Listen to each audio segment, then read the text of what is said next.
خب بیایید یه شیرجه عمیق بزنیم توی دنیای هری پاتر و بریم سراغ رون ویزلی.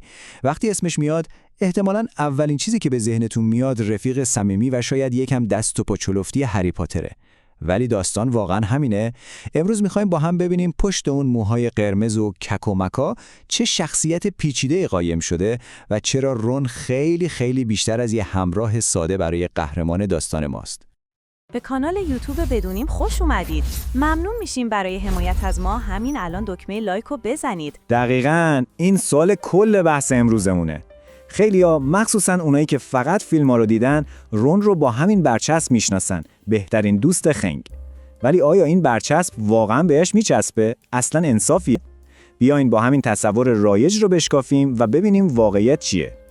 خب ببینید، رون ویزلی خیلی راحت میفته تو دام یک کلیشه معروف، کلیشه رفیق قهرمان. همون شخصیت بامزه‌ای که همیشه هست تا ما رو بخندونه و هوای هری رو داشته باشه. به خصوص توی فیلم‌ها این تصویر خیلی پررنگه. ولی این فقط ظاهر ماجراست و داستان خیلی عمیق‌تر از این حرفاست. میدونین تو دنیای داستان نویسی به این جور شخصیت‌ها میگن گوفی سایدکیک. یه جورایی یه قالب آماده است که متاسفانه رون رو خیلی وقتا به اشتباه چپوندن توش. و این تعریف یعنی انگار که برای رون توی فیلم‌ها نوشته شده. خیلی بهش میخوره. اما کتاب‌های داستان کاملا متفاوت تعریف میکنن. خب پس تصورات عمومی از رون چیه؟ اون آدم باحاله و بامزه است، همیشه خودم داره یه چیزی میخوره، خیلی وقتا باید یکی نجاتش بده. در کل اون دوست هریه که خب به خفنی هری نیست. تازه اوایل داستان هرمیون فکر میکرد یه همه چیزدان غیر قابل تحمله.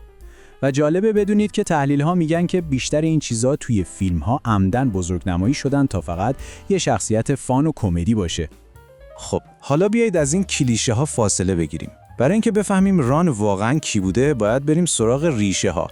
ببینیم این ناامنی‌های رون از کجا میاد. اون همیشه زیر چه فشاری بوده. دقیقاً همینجاست که شخصیتش عمق پیدا میکنه و داستان اصلی شروع میشه. فکرشو بکنین، شما کوچیکترین پسر توی خانواده‌ای هستین که 6 تا برادر بزرگتر از خودتون دارین و همشون هم یه جورای خفنن. یکی ارشد مدرسه بوده، یکی کاپیتان تیم کویدیچ بوده، 2 تاشون استاد شوخی و اختراعن. بعد شما میایید. خب معلومه که همیشه با اونا مقایسه میشید و حس میکنید باید یه کاری بکنید تا دیده بشید. این فقط لایه اول فشاری بود که روی دوش رون سنگینی میکرد. و انگار این فشار خانواده کافی نبود، حالا بهترین رفیقت هم کیه؟ هری پاتر، همون پسری که زنده ماند، مشهورترین جادوگر نسل خودش، یعنی یه اسطوره متحرک. فکر کنین رون نه فقط زیر سایه برادرای موفقش بود، بلکه باید تو سایه بهترین دوستش که مشهورترین آدم دنیای جادوگری بود هم زندگی میکرد. این فشار قشنگ ناامنیاشو چند برابر میکرد. و اما لایه سوم فشار که شاید از همه بدتر بود، فقر. خانواده ویزلی پولدار نبودن و این قضیه مخصوصا وقتی جلوی خانواده‌های پولداری مثل مالفوی‌ها قرار می‌گرفتن خیلی اذیتشون می‌کرد. همیشه تحقیر می‌شدن. این تیکه‌ای که لوسیوس مالفوی بهشون میندازه دقیقاً نمک پاشیدن روی زخمه. قشنگ نشون میده که فقر چطور یه نقطه ضعف بزرگ برای رون بود و بقیه چطور ازش سوء استفاده می‌کردن.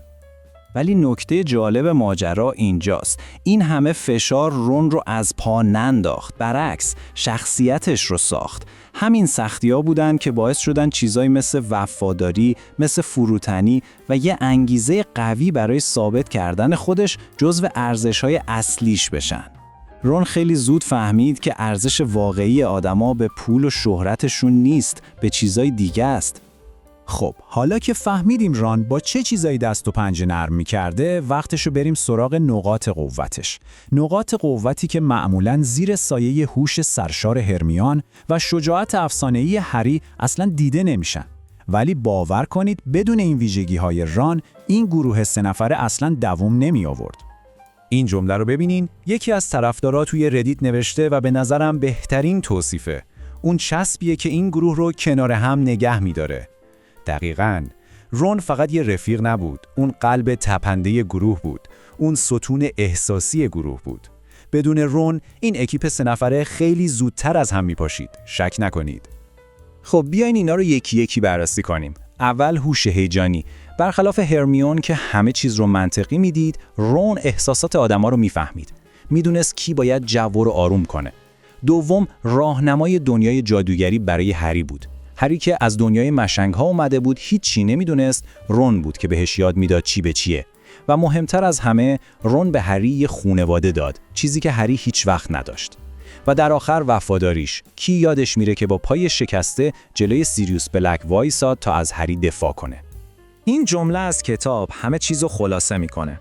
روحیه هری با دیدن خانه ویزلی ها بهتر میشد. رون اونجا بود. میبینین؟ رون برای هری فقط یه دوست نبود، اون خود خونه بود. نماد امنیت و آرامش. توی اون دنیای پر از خطر، وجود رون برای هری مثل لنگر بود. بهش حس تعلق میداد. خب اینجا میرسیم به یکی از جنجالی ترین بحثا بین طرفدارای هری پاتر، یعنی تفاوت شخصیت رون توی کتابا با رون توی فیلم‌ها. این تفاوت انقدر زیاده که انگار داریم در مورد دو تا آدم کاملا مختلف حرف میزنیم. اصل ماجرا اینه، فیلمنامه‌نویسا اومدن خیلی از بهترین دیالوگ‌ها، بهترین لحظات و شجاعانه ترین کارهای رون رو ازش گرفتن و دادن به هرمیون. نتیجهش چی شد؟ رون توی فیلم‌ها شد یه شخصیت ضعیف، دست و پا چلفتی و صرفاً بامزه.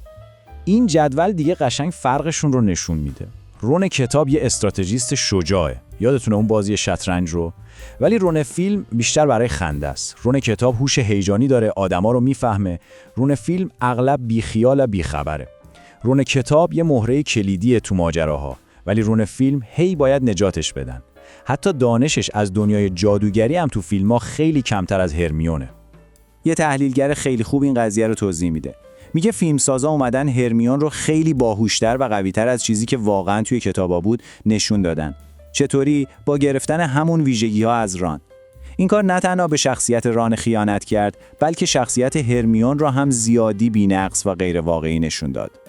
ولی با همه این حرفا، چه تو کتاب چه تو فیلم، شخصیت رون یه نقطه اوج فوق‌العاده داره.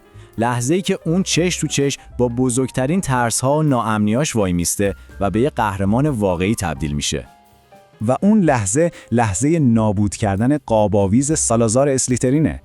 وقتی که اون باید با اون هورکراکس یا جان پیچ روبرو بشه. همونی که بدترین ترس‌هاشو مثل یه فیلم ترسناک جلو چشاش میاره.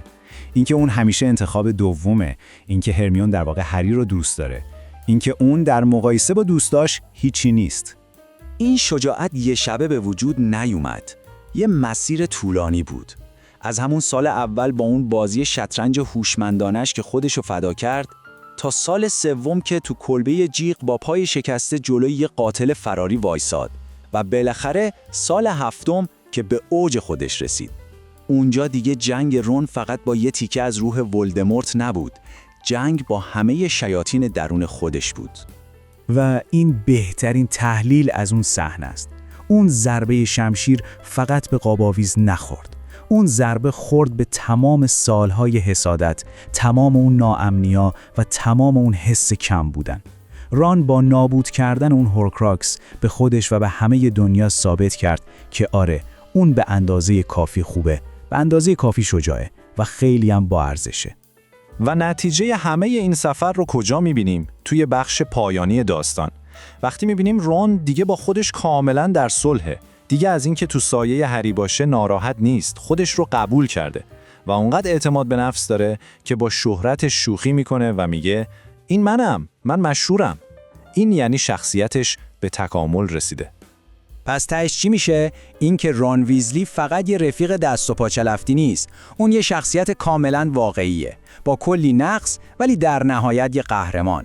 داستان رشد اون، داستان تبدیل شدن یه نوجوان به یه مرد با اعتماد به نفس، یکی از ملموس‌ترین و قابل درک‌ترین داستان‌ها تو کل سری هری پاتره و دقیقاً همینه که اون رو به یکی از بهترین شخصیت‌های این مجموعه تبدیل میکنه.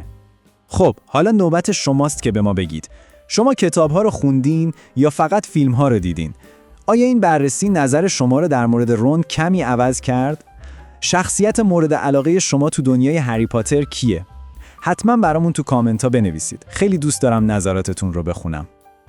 امیدواریم از این ویدیو خوشتون اومده باشه. اگه الان دکمه لایک رو بزنی و کانال رو سابسکرایب کنی خیلی بهمون کمک می‌کنی. دمت گرم.